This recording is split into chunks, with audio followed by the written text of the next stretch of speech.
ಜ್ಞಾನಾನಂದಮಯಂ ದೇವಂ ನಿರ್ಮಲಂ ಸ್ಫಟಿಕಾಕೃತಿಂ ಆಧಾರಂ ಸರ್ವವಿದ್ಯಾನಾಂ ಹಯಗ್ರೀವ ಉಪಾಸ್ಮಹೆ. ನನ್ನ ಸಮಸ್ತ ಆರಾಧ್ಯಂ ಚಾನಲ್ ವೀಕ್ಷಕರೆಲ್ಲರಿಗೂ ಕೂಡ ವಿಭಾ ಶೆಟ್ಟಿ ಮಾಡುವ ನಮಸ್ಕಾರಗಳು. ಮಾಸ ಭವಿಷ್ಯ ಕಾರ್ಯಕ್ರಮಕ್ಕೆ ತಮಗೆಲ್ಲರಿಗೂ ಸ್ವಾಗತ. ಈ ತಿಂಗಳು ಅಂದರೆ ಮಾರ್ಚ್ 2026ರ ಮಾಸ ಭವಿಷ್ಯ ಹೇಗಿದೆ, ದ್ವಾದಶ ರಾಶಿಗಳ ಮೇಲೆ ಏನೆಲ್ಲ ಪ್ರಭಾವ ಬೀರ್ತಿದೆ, ಗ್ರಹಗಳ ಒಂದು ಸ್ಥಾನಮಾನ ಹೇಗಿದೆ ಅನ್ನೋದನ್ನು ಮೊದಲಾಗಿ ನೋಡೋಣ.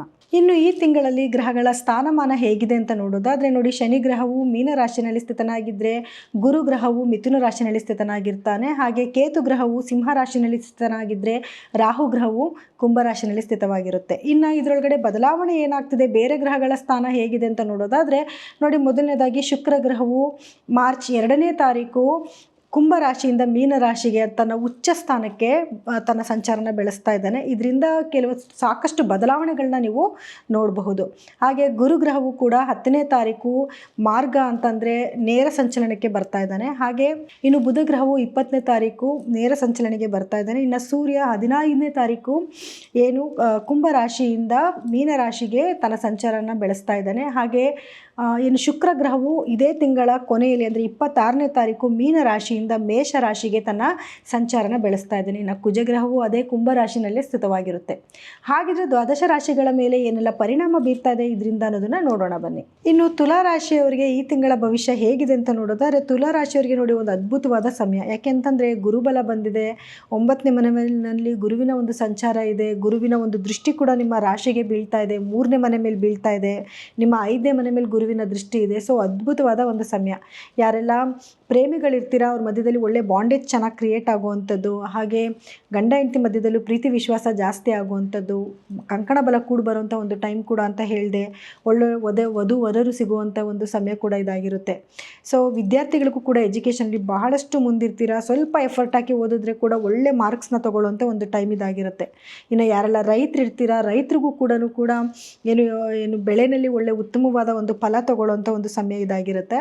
ಹಾಗೆ ಯಾರೆಲ್ಲ ಉದ್ಯೋಗಸ್ಥರಿರ್ತೀರ, ಉದ್ಯೋಗಸ್ಥರಿಗೆ ಒಳ್ಳೆ ಏನು ಕೆಲಸದಲ್ಲಿ ಪ್ರಶಂಸೆ ಸಿಗುವಂಥ ಒಂದು ಸಂದರ್ಭ ಕ್ರಿಯೇಟ್ ಆಗುತ್ತೆ. ಯಾಕಂದರೆ ನಿಮ್ಮ ರಾಶಾಧಿಪತಿ ಆಗಿರುವಂತಹ ಶುಕ್ರ ಗ್ರಹವು ನಿಮ್ಮ 6ನೇ ಮನೆಯಲ್ಲಿ ಸಂಚಾರ ಮಾಡ್ತಿದ್ದು, ಅದು ಉಚ್ಚ ಸ್ಥಾನದಲ್ಲಿ ಸಂಚಾರ ಮಾಡ್ತಾ ಇರೋದ್ರಿಂದ ಏನು ನಿಮಗೆ ಪ್ರಮೋಷನ್ ಸಿಗುವಂಥದ್ದು, ನೀವು ಮಾಡ್ತಿರೋ ಕೆಲಸದಲ್ಲಿ ಸ್ವಲ್ಪ ಏಳಿಗೆ ಆಗುವಂಥದ್ದು, ಅಥವಾ ಮೇಲಧಿಕಾರಿಗಳು ಅದನ್ನು ಗುರುತಿಸುವಂಥದ್ದು, ಇದೆಲ್ಲನೂ ಕೂಡ ಆಗುವಂಥ ಒಂದು ಟೈಮ್ ಆಗಿರುತ್ತೆ. ಅದರಲ್ಲೂ ಮದುವೆಗೆ ಕೂಡ ಒಂದು ಕೂಡಿ ಬರುವಂಥ ಒಂದು ಸಮಯ ಕೂಡ ಆಗಿರುತ್ತೆ.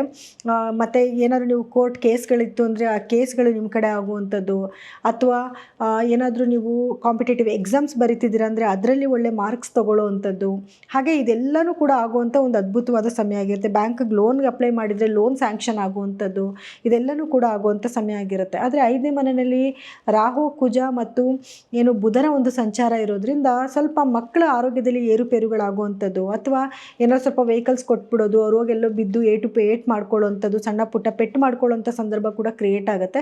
ಸೊ ಹಾಗಾಗಿ ಸ್ವಲ್ಪ ಈ ವಿಚಾರದಲ್ಲಿ ಕೇರ್ಫುಲ್ ಆಗಿರೋದೇ ಒಳ್ಳೆಯದು. ಇನ್ನು ನಿಮ್ಮ 3ನೇ ಮನೆ ಮೇಲೆ ಗುರುವಿನ ಒಂದು ದೃಷ್ಟಿ ಇರೋದ್ರಿಂದ ನಿಮ್ಮ ಫ್ರೆಂಡ್ಸಿಂದ ಆಗಿರ್ಬೋದು, ಅಥವಾ ನಿಮ್ಮ ಸಿಬ್ಲಿಂಗ್ಸ್ ಅಂದರೆ ನಿಮ್ಗಿಂತ ಚಿಕ್ಕವ್ರು ಯಾರಿರ್ತಾರೆ ಅವ್ರ ಕಡೆಯಿಂದ ಸ್ವಲ್ಪ ಸಹಾಯ ಆಗುವಂಥದ್ದು, ಅವರಿಂದ ನಿಮ್ಗೆ ಏನಾದರೂ ಒಂದು ಒಳಿತಾಗುವಂಥದ್ದು, ಹಾಗೆ ಫ್ರೆಂಡ್ಸಿಂದ ಕೂಡ ನಿಮಗೆ ಕೆಲವೊಂದು ಇದು ಒಳ್ಳೆಯದಾಗುವಂಥದ್ದು, ಅಥವಾ ಸ್ಪಿರಿಚುವಲ್ ಟ್ರಾವೆಲ್ ಮಾಡುವಂಥದ್ದು. ಮತ್ತು ಕೇತುನು ಕೂಡ ನಿಮ್ಮ 11ನೇ ಮನೆಯಲ್ಲಿ ಸಂಚಾರ ಮಾಡ್ತಿರೋದ್ರಿಂದ ನೀವು ಯಾವುದೆಲ್ಲ ದೇವಸ್ಥಾನಗಳಿಗೆ ಹೋಗಬೇಕು ಅಥವಾ ದೂರದ ದೇವಸ್ಥಾನಗಳಿಗೆ ಹೋಗಬೇಕು ಅಂದ್ಕೊಂಡಿದ್ರೆ ಅದೆಲ್ಲನೂ ಕೂಡ ನೆರವೇರಿಸ್ಕೊಳ್ಳೋಂಥ ಒಂದು ಸಮಯ ಇದಾಗಿರುತ್ತೆ. ಸೊ ಇನ್ನು ಆರೋಗ್ಯದ ವಿಷಯ ಅಂತ ಬಂದಾಗ ಆರೋಗ್ಯ ಸ್ವಲ್ಪ ಏರುಪೇರುಗಳಾಗುತ್ತೆ. ಯಾಕೆಂದರೆ ಶನಿಯ ಒಂದು 6ನೇ ಮನೆಯಲ್ಲಿ ಸಂಚಾರ ಮಾಡ್ತಾ ಇರೋದ್ರಿಂದ, ರಾಹುವಿನ ಒಂದು ಸಂಚಾರದಿಂದ ಆರೋಗ್ಯದಲ್ಲಿ ಖಂಡಿತವಾಗ್ಲೂ ಸ್ವಲ್ಪ ಏರುಪೇರುಗಳಾಗುತ್ತೆ. ಅಂದರೆ ಸ್ವಲ್ಪ ರಕ್ತದ ಒತ್ತಡ ಜಾಸ್ತಿ ಆಗುವಂಥದ್ದು, ಅಥವಾ ರೆಸ್ಟ್ಲೆಸ್ ಫೀಲ್ ಆಗುವಂಥದ್ದು, ಏನಾದರೂ ಸಮಸ್ಯೆಗಳು ಬಂತು ಅಂದರೆ ಬೇಗ ವಾಸಿ ಆಗದೆ ಇರುವಂಥದ್ದು, ಈ ರೀತಿಯಾದ ಸಣ್ಣ ಪುಟ್ಟ ಸಮಸ್ಯೆಗಳು ನಿಮ್ಮನ್ನು ಖಂಡಿತವಾಗ್ಲೂ ಕಾಡುತ್ತೆ. ಸೊ ನೀವು ಪ್ರತಿದಿನ ಒಂದು 5-10 ನಿಮಿಷ ವ್ಯಾಯಾಮ ಮಾಡುವಂಥದ್ದು ಮತ್ತು ಮೆಡಿಟೇಷನ್ ಮಾಡುವಂಥದ್ದು, ಇದನ್ನೆಲ್ಲ ನೀವು ರೂಢಿ ಮಾಡ್ಕೊಂಡು ಹೋಗೋದ್ರಿಂದ ಏನಾಗುತ್ತೆ, ಸಣ್ಣ ಪುಟ್ಟ ನೆಗೆಟಿವಿಟಿ ಏನೇ ಬಂದರೂ ಕೂಡ ಅದರಿಂದ ನೀವು ಪಾರಾಗ್ತಾ ಹೋಗ್ಬೋದು. ಇನ್ನು ಯಾರೆಲ್ಲ ಗೌರ್ಮೆಂಟ್ ಉದ್ಯೋಗಿಗಳಿದ್ದೀರಾ, ಸ್ವಲ್ಪ ನೀವು ಕೆಲಸದಲ್ಲಿ ಸ್ವಲ್ಪ ಎಫರ್ಟ್ ಜಾಸ್ತಿ ಹಾಕಬೇಕಾಗುತ್ತೆ. ಅಂದರೆ ಏನಾದರೂ ಕೆಲಸಗಳನ್ನ ಪೆಂಡಿಂಗ್ ಇಟ್ಕೊಂಡ್ರೆ ಅದರಿಂದ ಕೆಲವು ಸಮಸ್ಯೆಗಳು ಬರೋ ಚಾನ್ಸಸ್ ಇರುತ್ತೆ. ಹಾಗೆ ನೀವೇನಾದರೂ ಇಲೀಗಲ್ ಆಗಿ ಹಣಕಾಸನ್ನ ತೊಗೊಳ್ಳೋದೇನಾದರೂ ಗೊತ್ತಾಯಿತು ಅಂತಂದರೆ ಅದರಿಂದ ಸ್ವಲ್ಪ ಸಮಸ್ಯೆಗಳು ಬರೋ ಸಾಧ್ಯತೆಗಳಿರುತ್ತೆ. ಸೊ ಎಸ್ಪೆಷಲಿ ಗೌರ್ಮೆಂಟ್ ಉದ್ಯೋಗಿಗಳು ಈ ವಿಚಾರದಲ್ಲಿ ಸ್ವಲ್ಪ ಕೇರ್ಫುಲ್ ಆಗಿರೋದೇ ಒಳ್ಳೆಯದು. ಇನ್ನು ರಾಜಕೀಯದಲ್ಲಿ ಮಧ್ಯದಲ್ಲಿರೋರಿಗೂ ಅಷ್ಟೇ ಈ ಸಮಯದಲ್ಲಿ ಸ್ವಲ್ಪ ನೀವು ಕೇರ್ಫುಲ್ ಆಗಿರಬೇಕಾಗುತ್ತೆ. ಬಟ್ ನೀವೇನಾದ್ರು ಒಳ್ಳೆ ರೀತಿಯಲ್ಲಿ ಕೆಲಸ ಮಾಡ್ತಾ ಇದ್ದೀರಾ ಅಂತಂದರೆ ಅಂಥ ಎದುರುಕೊಳ್ಳುವಂಥ ಏನು ಸಮಯ ಇದೇನು ಆಗಿರೋದಿಲ್ಲ. ಇನ್ನು ತುಲಾ ರಾಶಿಯವರಿಗೆ ತುಂಬ ಅದ್ಭುತವಾದ ಸಮಯ ಆಗಿದ್ರೂ ಕೂಡ ಪರಿಹಾರವಾಗಿ ಏನು ಮಾಡ್ಕೋಬೇಕು ಅಂತ ನೋಡಿದ್ರೆ ನೋಡಿ, ಮೊದಲನೇದಾಗಿ ಶುಕ್ರ ಗ್ರಹದ ಬೀಜ ಮಂತ್ರನ ಪಠನೆ ಮಾಡುವಂಥದ್ದು. ಯಾಕಂದರೆ ಉಚ್ಚ ಸ್ಥಾನದಲ್ಲಿ ಕುತ್ಕೊಂಡಿದ್ದಾನೆ, ಇದರಿಂದ ಖಂಡಿತವಾಗ್ಲೂ ನಿಮ್ಗೆ ತುಂಬ ಒಳಿತಾಗ್ತಾ ಇದೆ. ಹಾಗಾಗಿ ಪ್ರತಿದಿನವೂ ಕೂಡ ಶುಕ್ರ ಗ್ರಹದ ಬೀಜ ಮಂತ್ರನ ಪಠನೆ ಮಾಡ್ಕೊಳ್ಳಿ. ಗುರುವಿನ ಒಂದು ಅನುಗ್ರಹ ತುಂಬ ಚೆನ್ನಾಗಿದೆ, ಹಾಗಾಗಿ ಗುರುಗಳ ಒಂದು ಆರಾಧನೆ ಮಾಡ್ಕೊಳ್ಳೋಂಥದ್ದು. ಪ್ರತಿ ಗುರುವಾರ ನೀವು ಗುರುಗಳ ದೇವಸ್ಥಾನಕ್ಕೆ ಹೋಗಿ ಬನ್ನಿ, ಮತ್ತು ಮನೆಯಲ್ಲೇ ಗುರುವಿನ ಒಂದು ಬೀಜ ಮಂತ್ರನ ಪಠನೆ ಮಾಡ್ಕೊಳ್ಳಿ. ಪ್ರತಿ ಶನಿವಾರ ನಿಮ್ಮ ಕೈಲಿ ಸಾಧ್ಯ ಆದಷ್ಟು ಯಾರಿಗಾದ್ರೂ ಬಡವರಿಗೆ ಸ್ವಲ್ಪ ದಾನ ಧರ್ಮನ ಮಾಡಿ. ಇದಿಷ್ಟು ಮಾಡಿಕೊಂಡ್ರೆ ಸಾಕು, ನಿಮಗೆ ಏನು ಸಣ್ಣ ಪುಟ್ಟ ನೆಗೆಟಿವಿಟಿ ಆಗ್ತದೆ ಖಂಡಿತವಾಗ್ಲೂ ಅದರಿಂದ ನೀವು ಈಚೆ ಬರ್ಬೋದು.